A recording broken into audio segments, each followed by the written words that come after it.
दोस्तों इंस्टाग्राम पे आरएफ शुभोदीप ने हमसे एक सवाल पूछा और उन्होंने पूछा कि ये रेक शेयरिंग अरेंजमेंट यानी कि आरएस से क्या होता है और रेलवे ऐसा क्यों कर रहा है, इसके ऊपर एक वीडियो बनाऊं। दोस्तों आज की वीडियो में इसके ऊपर चर्चा करने वाले हैं। हो सकता है आपने आज से पहले इसके ऊपर वीडियोस वगैरह देखी हूं, बट इसको जरूर से देखना क्योंकि दोस्तों मैं इसके हर एक इम्पैक्ट को डिस्कस करने वाला हूँ। आइए शुरू करते हैं इस वीडियो को। दोस्तों आरएस जिसका मतलब होता है रेक शेयरिंग अरेंजमेंट, ठीक है। इसमें गाड़ी के फालतू खड़े हुए डिब्बों को कहीं और ट्रेन को जो है दे दिया जाता है, किसी और ट्रेन को बना करके भेज दिया जाता है जिससे कि ट्रेन का इफेक्टिव यूटिलाइजेशन हो सके। अब मैंने जो बात बोली ना, सबसे पहले मैं आपको इसका मतलब समझाता हूँ क्या होता है। ऐसे ना बहुत सारी ट्रेनों के साथ में होता है, बट मैं आपको एक ट्रेन का एग्जाम्पल दे के समझाता हूँ। सबसे पहले देखिए, एक ट्रेन चलती है देहरादून जनशताब्दी। अब सुबह 6 बजे के आसपास ये ट्रेन देहरादून से निकलती है एंड 10:30-11 बजे तक ये ट्रेन नई दिल्ली पहुंचती है।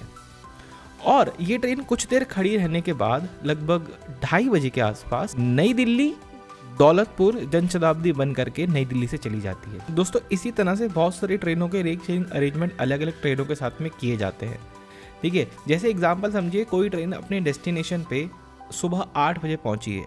अब वो ट्रेन कल सुबह खुलनी है, शेड्यूल टाइम के हिसाब से वो कल सुबह खुलनी है, तो रेलवे का जो डिब्बा है वो 24 घंटे के लिए खड़ा है। आप ऐसे समझ लीजिए दोस्तों कि ट्रेन के जो डिब्बे हैं वो रेलवे के लिए ना एक अर्निंग का सोर्स है, उसके दोस्तों कमाऊ पूत हैं। तो अगर रेलवे के डिब्बे फालतू खड़े हुए हैं एक जगह पे, तो वो रेलवे को कमा के नहीं दे रहे हैं, रेलवे की सर्विस में वो काम नहीं आ रहे हैं। तो उनको जितना ज़्यादा यूटिलाइज किया जा सके, जितना ज़्यादा उनको काम पे लगाए रखा जा सके, उसके लिए इस आरएस को जो है यूज़ किया जाता है, ठीक है।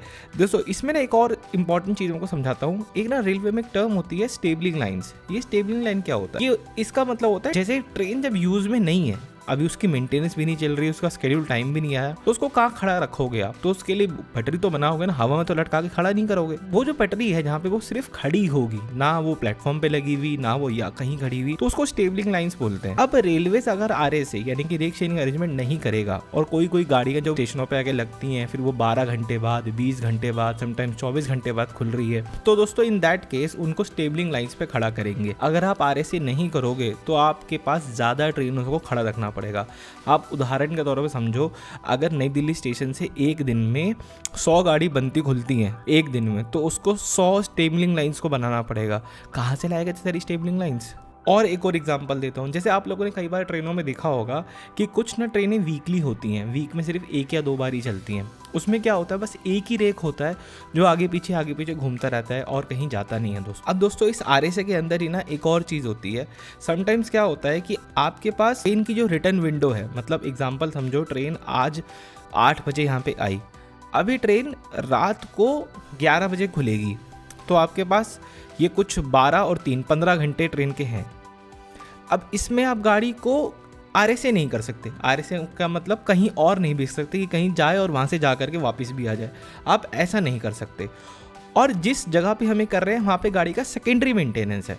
प्राइमरी मेंटेनेंस और सेकेंडरी मेंटेनेंस क्या होता है, 1 मिनट लगा के समझा देता हूँ। प्राइमरी मेंटेनेंस का मतलब होता है गाड़ी को ढंग से धोएंगे, प्रॉपर जो उसके वॉशिंग लाइन होती है वहाँ पे ले जाएंगे, उसको प्रॉपर उसकी साफ़ सफाई होगी, पूरी पॉलिश वॉलिश करके गाड़ी को लेकर आएंगे। सेकेंडरी मेंटेनेंस क्या होती है, गाड़ी में सिर्फ झाड़ू पोछा करेंगे, एक बार गाड़ी को देखेंगे फिट फॉर रन है या नहीं और चला देंगे, ये फ़र्क होता है। तो अगर किसी गाड़ी की सेकेंडरी मेंटेनेंस है वहाँ पे, तो वहाँ पे गाड़ियों का एक्सटेंशन कर दिया जाता है। उदाहरण देके समझाता हूँ, 2 उदाहरण देता हूँ, आपको समझ में अच्छा आएगा। देखो, एक ट्रेन चलती है दर्शन एक्सप्रेस, पहले एसी एक्सप्रेस थी, अब दर्शन एक्सप्रेस बन चुकी है। ये ट्रेन निजामुद्दीन से पुणे के बीच में चलती है और इसकी जो प्राइमरी मेंटेनेंस है वो निजामुद्दीन के पास में है। तो ये ट्रेन रात को 9-9:30 के आसपास जो है निजामुद्दीन से खुलती है और अगले दिन शाम को 6 बजे पुणे पहुंचती है। फिर ये पुणे खड़ी रहेगी गाड़ी, क्योंकि वहां से अभी ट्रेन अगले दिन 11 बजे खुलनी है। तो एक तरीके से आप ये समझो 16-17 घंटे गाड़ी जो है पुणे में खड़ी रहती है। तो इन्होंने क्या करा, इस गाड़ी को मिराज को एक्सटेंड कर दिया।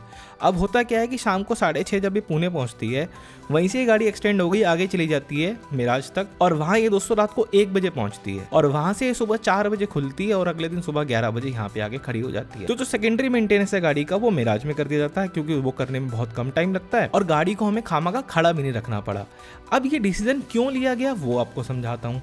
देखो, जब आप मान लो आपके पास एक कार है, ठीक है, आपकी कार जब आपके घर में खड़ी है, आपके घर के नीचे पार्किंग लॉट में खड़ी है, तो आपको उसका कोई पैसा नहीं देना, वो आपके घर के अंदर खड़ी है। लेकिन जब आप उस गाड़ी को लेकर के कहीं और जाते हो और कहीं पे पार्क कर देते हो, तो आपको वहाँ पे पार्किंग के पैसे देने पड़ते हैं। सेम ऐसे ही होता है।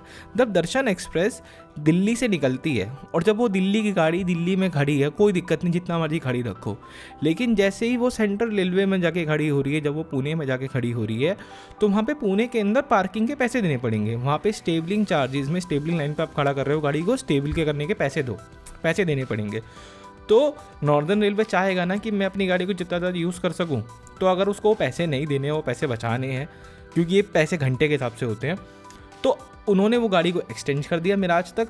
वहाँ पे सिर्फ वो 3 घंटा खड़ी होती है, स्टेबलिंग के 3 घंटे के पैसे ही सिर्फ देने पड़ेंगे, मतलब पार्किंग, गाड़ी को पार्क करने के 3 घंटे के पैसे देने पड़ेंगे और गाड़ी आपकी जो है रनिंग में रहेगी। तो इस तरह से जो है फ़ायदा उठाया जाता है चीज़ों का।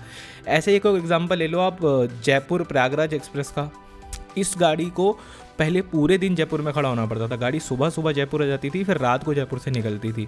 तो पहले ये गाड़ी स्टेबल होती थी इस तरीके से। अब इन्होंने क्या करा, इसको बीकानेर एक्सटेंड कर दिया। अब ये गाड़ी बीकानेर जाती है, तो 12:20 पे जयपुर पहुंचती है और उसके बाद दोस्तों रात को 10 सवा 10 तक आराम से ये गाड़ी जो है पहुंचती है आपका बीकानेर तक।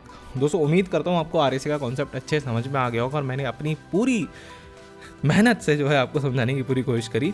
इस वीडियो में इतने रखते हैं। एंड क्या लगा, तुम्हें कैसा लगा, तुम मुझे कमेंट्स में बताना। तुम्हें कुछ अभी भी कुछ डाउट है तो प्लीज़ मुझे कमेंट में बताना। इस वीडियो में इतना ही रखते हैं।